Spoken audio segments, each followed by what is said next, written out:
Simon & Schuster Audio presents The Wolves of K Street. The secret history of how big money took over big government. By Brody Mullins and Luke Mullins. Read by Jacques Roy.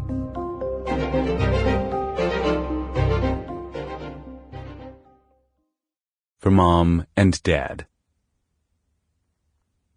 Patton Boggs was built on the idea that the law can be changed to achieve client objectives. We see the law as a dynamic process, not as immutable rules and procedures. Marketing materials for the Washington lobbying firm of Patton Boggs.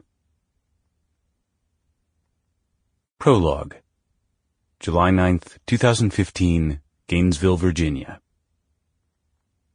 It was after 10 o'clock at night when the cops arrived at the Robert Trent Jones Golf Club in Gainesville, Virginia. Pulling up to the majestic, Georgian-style mansion that serves as the clubhouse, two officers from the Prince William County Police Department located a member of the staff who agreed to take them to the scene. The employee led the police officers away from the red brick clubhouse, down past the azaleas and the presentation lawn, toward the banks of Lake Manassas. They reached a spit of land between the 18th green and the shoreline, where a collection of white Adirondack chairs were arranged in a semicircle around a fire pit.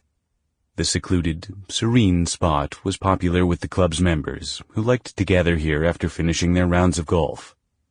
"He's sitting in a chair behind that tree," the employee said. Through the darkness and the foliage, the police officers could make out a solitary figure slumped onto one of the chairs. The man was perfectly placid, facing the water. He was a large man, 6'1", maybe 215 pounds, and his clothes reflected the upscale sensibilities of an exclusive private club that cost about $150,000 to join. The man wore a black sports jacket, a white dress shirt, gray slacks, and black loafers. On the left arm of the chair was a burnt cigar.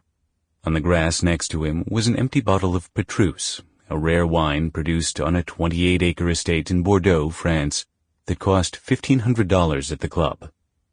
As the police approached the fire pit, they noticed bloodstains on the man's shirt. They spotted a gunshot wound in his head, and they saw a silver Smith & Wesson .357 pistol.